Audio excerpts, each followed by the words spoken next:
بالله من الشيطان الرجيم. بسم الله الرحمن الرحيم.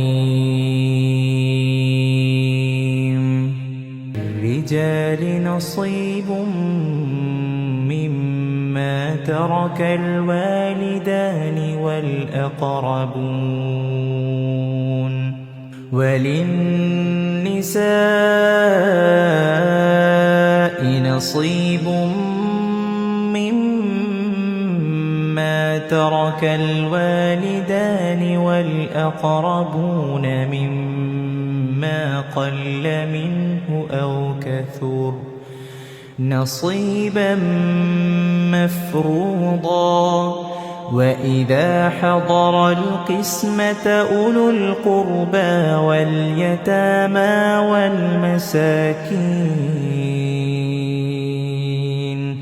والمساكين فارزقوهم منه وقولوا لهم قولا معروفا.